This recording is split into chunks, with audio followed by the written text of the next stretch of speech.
I sit here today as an angry football fan. He's an angry elf. I am an angry elf. I sit here on 103.9 yearly speaking about this one team. I have stuck up plenty of times for this quarterback. I have stuck up plenty of times for this defense. I have stuck up plenty of times for this offense. And what did they do on Thursday Night Football on the national stage? The first time this year was lay up a lousy goose egg. I can't, as a Jet fan or as a football fan, really be happy of the performance that was put up when it comes to the numbers at the end of the game of the Jacksonville Jaguars, New York Jets, MetLife Stadium game on Thursday Night Football, 19-3. How do you play a home game, your final home game in MetLife Stadium for the 2022 season, and you absolutely embarrass yourselves on national TV? And I don't want to hear it's Zach Wilson's fault. Was it a little bit of his fault? Obviously it was, because they pulled him out in the third quarter. Was it the defense's fault? Obviously it was, if they were down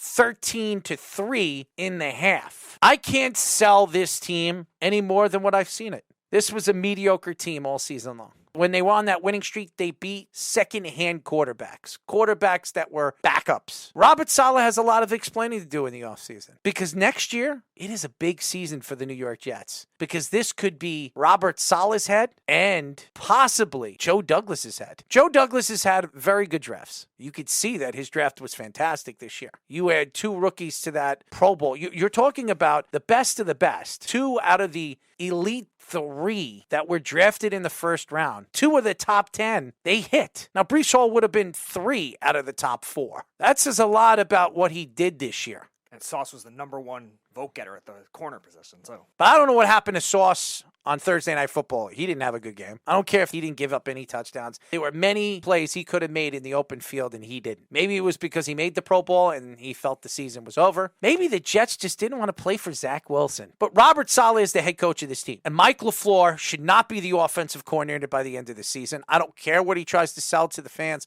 I don't care what he tries to sell to the press. I don't care what he tries to sell to the organization. It's a failure. The offense was a failure this year. The development of Zach Wilson in the last 2 years has been a failure. Has to have blame on the offensive coordinator. We've seen some bright things this year, and we've seen a lot of dark things. And injuries are not the reason why the Jets will not make the playoffs this year. It really lies in fundamentals of the game of football. How are you an elite defense and you're ranked in the top 10 in almost every single statistic? And in the big parts of the game, you give up the big points which cost you the game. And how do you give up so many 3rd and 6s, 3rd and 7s, 3rd and 9s, 3rd and 12s as an elite defense in the league? I can't even tell you how many games I've watched this year where the Jets have completely stopped these offenses to 3rd and 7. And the chances of a team getting a first down on 3rd and 7s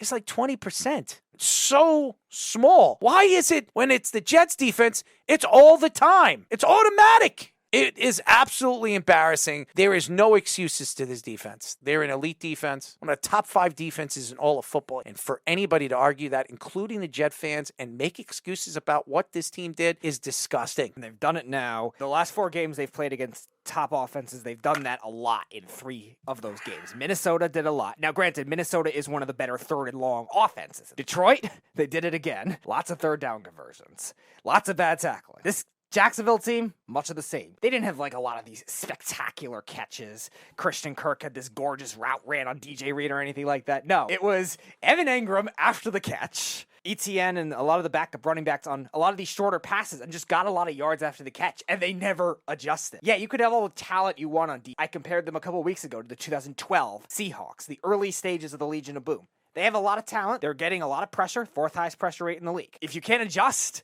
to a team trying to take that away, which Doug Peterson did a great job of, you're not going to be able to win these key games. The Jets got outcoached badly from both assistant coaches, Jeff Ulbrich and Mike LaFleur. The Jets couldn't run the ball. How else are you going to get your running backs involved? No screen passes. Donovan Knight could run routes. Michael Carter's a good pass-catching back. Why not try to get him involved there? Nope, we didn't see any of that. When the Jaguars did a good job of trying to contain Garrett Wilson, where were these other receivers? Conklin was probably the only one that had some big catches. Yeah, Zach Wilson didn't play well. It's not completely his fault. All the Jets fans just can't just make him the easy scapegoat. There were a lot of other reasons they lost, and it starts with both assistant coaches to me. I think the whole game was just an absolute debacle. The New York Jets need to figure out where this team is going and what this team is going to be in the offseason, where they're going to go in the draft. Are they going to move up for a quarterback? Are they going to look to free agency for a quarterback? There's so much that needs to be answered by this coaching staff and this management. It's absolutely disgraceful. It seemed like they avoided a bunch of the distractions that hurt them in honestly, previous teams. But they were 7-4. This might be worse than having a 4-13 record. It reminds me a lot of the 2014 Browns because they were 6-3. They were surprisingly in the lead in first place. They beat the Bengals on a Thursday game in the middle of the season. Very similar to how the Jets beat the Bills. A statement win like that. And then they had all the quarterback controversy. Do you bring in Manziel? Do you go with Hoyer? That was it for the Browns in that season. And the Jets had the same kind of thing. I think what really transitioned the Jets' bad season was the Patriot games. Speaking the way they did, we're going back.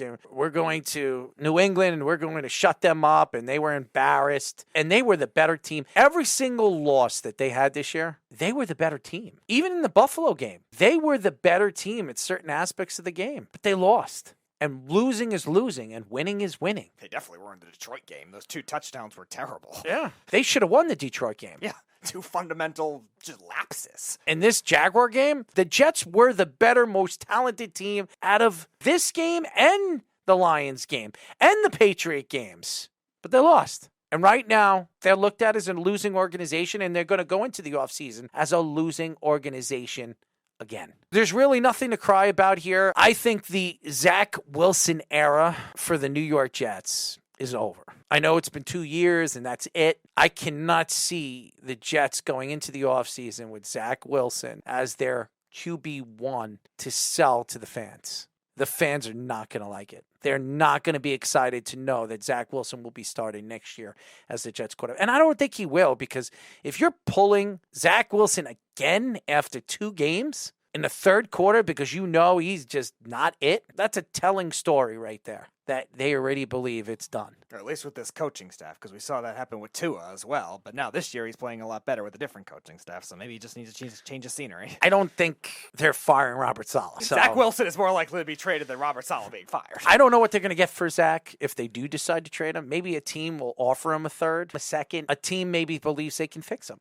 And I think somebody could. He is far away from being a quarterback of the future for an organization. I think he's like 3-4 years away. It's going to take a while. I think he's got the talent. He's got the arm strength. He's got all of it. I just don't think he's mine. Ever since his girlfriend thing and his friend, his college room buddy is dating his girl, him supposedly sleeping with his mother's best friend, it just didn't look good in the offseason. Going into the offseason and then the whole Patriots thing, he lost the team. And when you lose the team, it probably means you're going to go. If a quarterback loses his team, it's very hard to get him back. You have to be an Aaron Rodgers type of quarterback for you to win back your team because you're talented. If you're not talented and your team hates you, what do you have? Nothing. And it's unfortunate because Zach Wilson is probably going to be on his ass in the offseason because he's going to realize that the Jets gave up on him, as well as they gave up on Sam Darnold, which they should have never done. And I stuck up for that for years. It was hard for me to go to the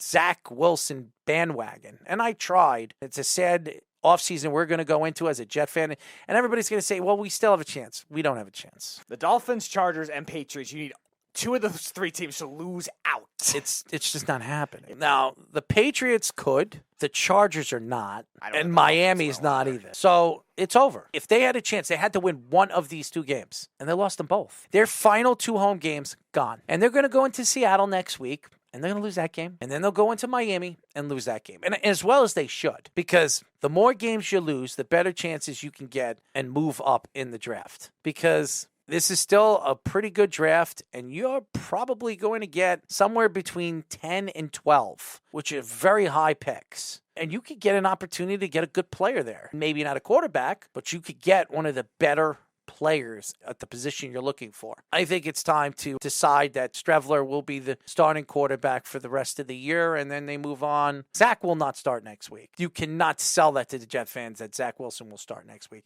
And I think the Jets need to figure that out. And change your offense to Strevler. Figure that out with Strevler for the rest of this. There's 2 games left. Mike White's not playing for the rest of the year because of his rib problem. and I would not sign Mike White to an extension. It's just a stupid move by the Jets if they do that, because they're going to set that team back even longer. We can go back to the Deshaun Watson thing. As much as the Jets didn't want to deal with it, it would look really, really good right now if they had Deshaun Watson. I know they probably wouldn't have some of the players that they have. They probably have Sauce, but they probably wouldn't have Garrett because they would have to trade that pick. And maybe Jermaine Johnson would not be in that position. A franchise quarterback is a franchise quarterback, and they don't grow on trees. You watch what the Cleveland Browns are next year. They're going to be a lot better than anybody thinks they're going to be. They should, assuming they can keep their players. They should. They have a breakout quarterback.